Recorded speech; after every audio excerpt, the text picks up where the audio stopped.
Chapter 14. The Impression of Increase.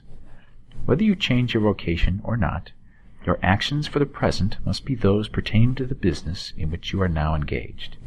You can get into the business you want by making constructive use of the business you already are established in, by doing your daily work in a certain way. And insofar as your business consists in dealing with other men, whether personally or by letter, the key thought of all your efforts must be to convey to their minds the impression of increase. Increase is what all men and women are seeking. It is the urge of the formless intelligence within them seeking fuller expression. The desire for increase is inherent in all nature. It is the fundamental impulse of the universe. All human activities are based on the desire for increase.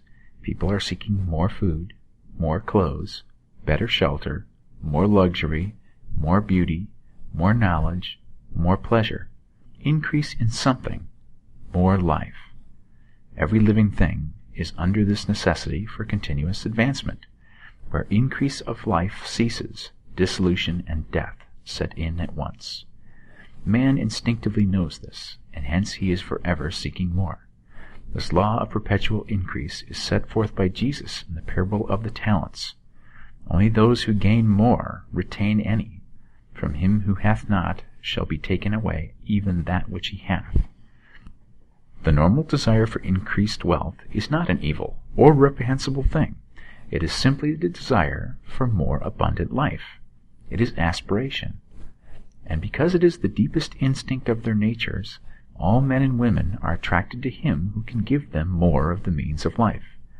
In following the certain way as described in the foregoing pages, you are getting continuous increase for yourself, and you are giving it to all with whom you deal. You are a creative center from which increase is given off to all. Be sure of this, and convey assurance of the fact to every man, woman, and child with whom you come in contact. No matter how small the transaction, even if it be only the selling of a stick of candy to a little child, put into it the thought of increase, and make sure that the customer is impressed with the thought. Convey the impression of advancement with everything you do, so that all people shall receive the impression that you are an advancing man, and that you advance all who deal with you, even to the people with whom you meet in a social way, without any thought of business, and to whom you do not try to sell anything. Give the thought of increase. You can convey this impression by holding the unshakable faith that you, yourself, are in the way of increase, and by letting this faith inspire, fill, and permeate every action. Do everything that you do in the firm conviction that you are an advancing personality, and that you are giving advancement to everybody. Feel that you are getting rich, and that in doing so you are making others rich, and conferring benefits on all. Do not boast or brag of your success, or talk about it unnecessarily. True faith is never boastful.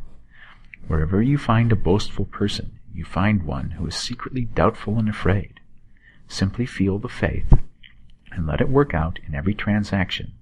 Let every act and tone and look express the quiet assurance that you are getting rich, that you are already rich. Words will not be necessary to communicate this feeling to others. They will feel the sense of increase when in your presence, and will be attracted to you again. You must so impress others that they will feel, in associating with you, they will get increase for themselves. See that you give them a use value greater than the cash value you are taking from them. Take an honest pride in doing this, and let everybody know it, and you will have no lack of customers. People will go where they are given increase, and the Supreme, which desires increase in all, and which knows all, will move toward you men and women who have never heard of you. Your business will increase rapidly, and you will be surprised at the unexpected benefits which will come to you.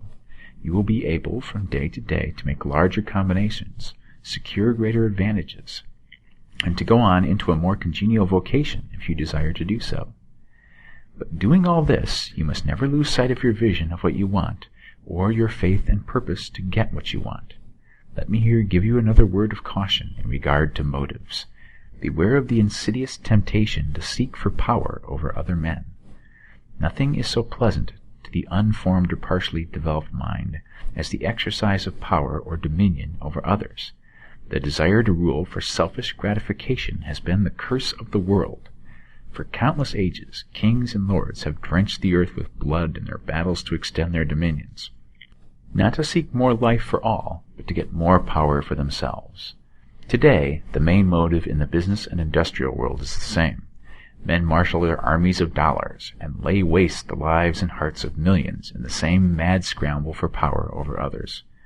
Commercial kings, like political kings, are inspired by the lust for power.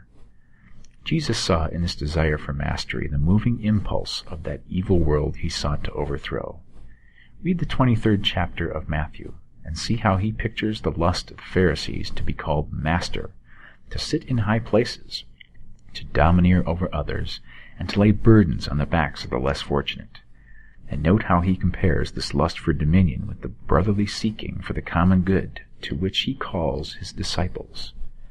Look out for the temptation to seek for authority, to become a master, to be considered as one who is above the common herd, to impress others by lavish display, and so on. The mind that seeks for mastery over others is the competitive mind, and the competitive mind is not the creative one. In order to master your environment and your destiny, it is not at all necessary that you should rule over your fellow men, and, indeed, when you fall into the world's struggle for the high places, you begin to be conquered by fate and environment, and your getting rich becomes a matter of chance and speculation. Beware of the competitive mind. No better statement of the principle of creative action can be formulated than the famous declaration of the late Golden Rule Jones of Toledo, quote, "What I want for myself, I want for everybody."